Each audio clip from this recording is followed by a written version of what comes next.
Ah, look who just walked straight into the one room they thought was a cage. Look who just stepped over the line they drew specifically to break you. Look who just proved, in real time, that they never actually understood what they were dealing with. Sit down, because this isn't comfort. This isn't a pep talk. This is the replay of the exact moment they're planned in a room that suddenly got very cold. They built a trap.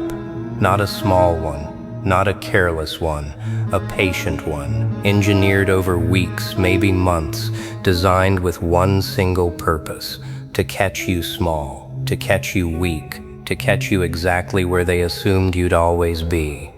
The version of you that walked into that trap was not the version they studied. Somewhere between the planning and the execution, you had already changed, and nobody sent them the memo. Let's rewind so you can see the architecture of what they attempted, because understanding the blueprint is how you understand the magnitude of the collapse. They studied your patterns. They watched when you were tired, when you were quiet, when you were least likely to push back or ask questions. They picked their moment with surgical precision, waiting for the exact window where you'd be isolated, distracted, and least prepared to defend yourself. This wasn't spontaneous cruelty. This was choreography. Every detail, every timing decision, every carefully chosen witness was placed with intention. They wanted an audience for this. That's the part that reveals everything about their motive. A private cruelty doesn't need spectators, but a trap built for because the goal was never just to hurt you. It was to shrink you in front of people whose opinion mattered. They rehearsed the story they'd tell afterward.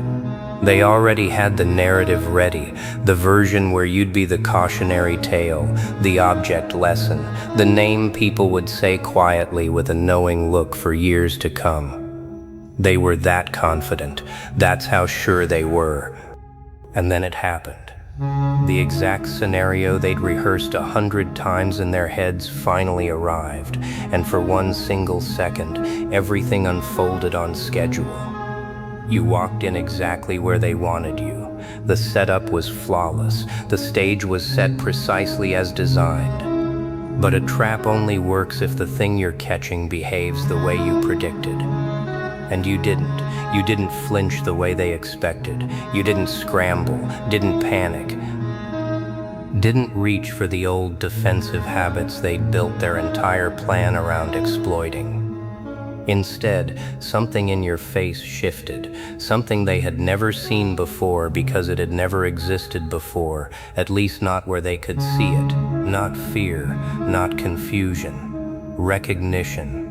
You looked at the trap, you looked at the people standing around it, and you understood immediately what was happening. And in that moment of understanding, something in the room changed.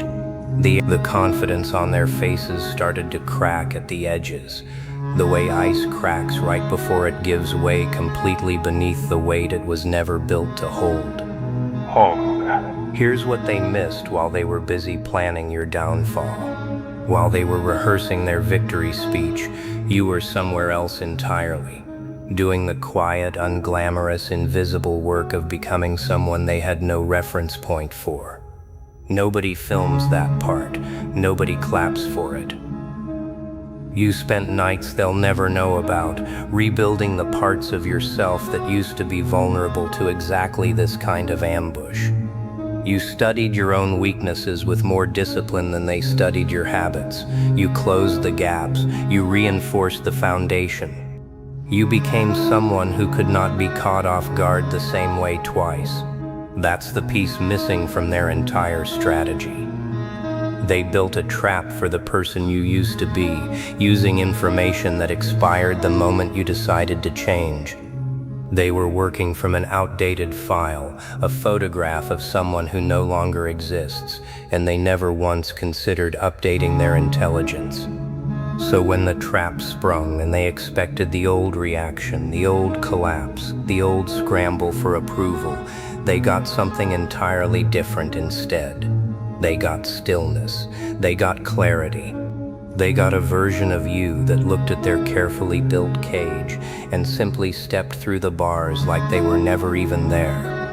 Let me describe exactly what dismay looks like on a face that has never had to wear it before, because that's what happened next, and it happened fast. First comes the confusion, the micro-expression of someone recalculating in real time, trying to figure out where their plan went wrong. Then comes the second wave, the realization that nothing actually went wrong with the plan itself. The plan executed perfectly. The trap worked exactly as designed. The only variable that failed to cooperate was you, and you failed to cooperate by refusing to be who they needed you to be.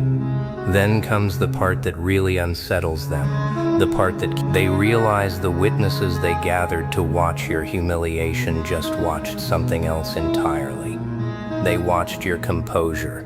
They watched your unshakable calm. They watched the exact opposite of the story that was supposed to be told, and now that story belongs to you instead. Not because you fought for it, not because you demanded it, but because you simply stood there being exactly who you'd already become, and the room recognized truth when it saw it standing in front. Understand something about people who build traps for others. They don't do it from a place of strength. Strong people don't need choreography to prove they're right. They don't need timing, witnesses, or carefully staged moments. The elaborate nature of the trap is itself a confession of how much power they believed you actually had. They wouldn't have spent that much energy on someone they genuinely saw as insignificant. Insignificant people don't require strategy. You don't build an ambush for a threat you don't respect on some level, even if that respect is buried under layers of jealousy, resentment, or fear they'd never admit out loud to anyone, including themselves. So when the trap failed, it didn't just fail as a plan, it failed as a worldview. It shattered the story they needed to believe about themselves, the one where they were the ones in control, the ones with the power to determine your worth, your reputation, your place in the room. That story is gone now, and they don't have a replacement ready. This is why the dismay in their eyes runs deeper than simple embarrassment. Embarrassment fades in a week. What they're experiencing is closer to an identity crisis, because if they were wrong about you, they have to start questioning what else they've been wrong about. And that kind of unraveling doesn't stop at just one thread.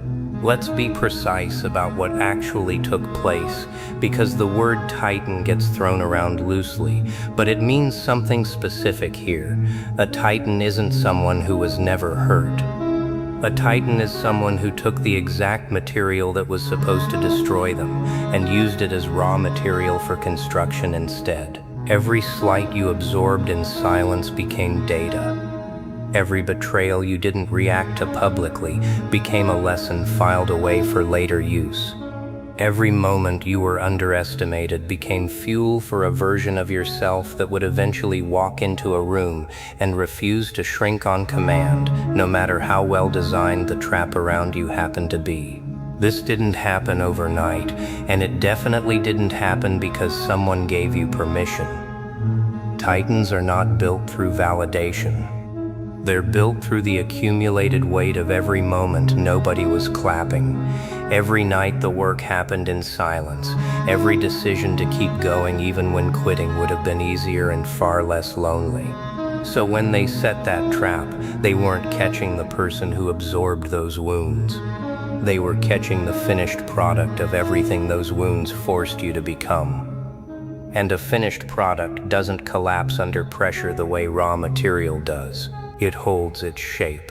It holds the line. It simply stands there being undeniable. Here's what unfolds in the days that follow. Because the story doesn't end the moment the trap fails. It just enters a new chapter. The people who witnessed it start talking, not the way the trap builders intended, but in hushed, recalibrating conversations about what they actually saw with their own eyes. The trap builders will try to control the narrative, of course. They'll attempt small revisions, minor reframes, quiet attempts to convince the room that what happened wasn't really what happened. But rewriting a memory that many people witnessed simultaneously is far harder than rewriting a story nobody was there to verify. Some of them will approach you differently now, more carefully, more cautiously, testing the water to see if the old dynamic still exists somewhere underneath the new composure. It doesn't. You're not interested in resuming the old roles, the old hierarchy, the old arrangement where your patience was mistaken for permission. And the ones who orchestrated the whole thing, the ones who spent real time and energy building a cage that couldn't hold you, they're left with something far more uncomfortable than your humiliation. They're left with the unmistakable proof that they misjudged you completely. And that proof doesn't disappear just because they'd prefer to forget it. Here's the part that matters most, the part that separates a moment of vindication from a lasting transformation. Don't turn this into a performance. Don't spend the next month replaying the moment for applause, because the second you start performing your win, you hand the story back to them. The real power move is quieter than that. It's simply continuing to build, continuing to grow, continuing to become more of whoever you were already becoming before the trap even entered the picture.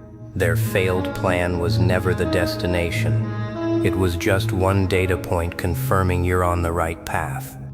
Don't waste energy hating them for trying. Save that energy for the work still ahead of you, because the truth is, they did you an accidental favor. They forced a test you didn't ask for, and you passed it without even trying to. That's not luck. That's the result of everything you built when nobody was watching. And the next time someone tries to draw a smaller box around who they think you are, remember this moment. Remember the dismay in their eyes when the box didn't fit. Remember that the only thing traps ever really reveal is the size of the person who set them, never the size of the person who walked through. So here's the truth you need to carry out of this video and into whatever room you walk into next. They can study your patterns, they can time their moments, they can gather their witnesses and rehearse their narratives, but they cannot plan for a version of you that hasn't been built yet. That's your advantage. That's the one variable they will never fully account for, because you are not finished becoming who you're going to be, and neither is the next trap you'll walk straight through without even noticing it was there. Growth is the one strategy that can't be reverse engineered by people who stopped growing themselves. If this hits something real in you, if you've ever walked into a room that was supposed to break you and left it standing taller than when you arrived, tell me in the comments. I want to hear it. I want this comment section full of people who know exactly what this feeling is. And if you're heading into a room like that right now, if you can feel a trap tightening somewhere close, don't shrink. Don't perform the old reaction they're counting on. Subscribe, stay close, and keep building in silence, because the next time they think they've got you cornered, they're going to find out exactly what they woke up.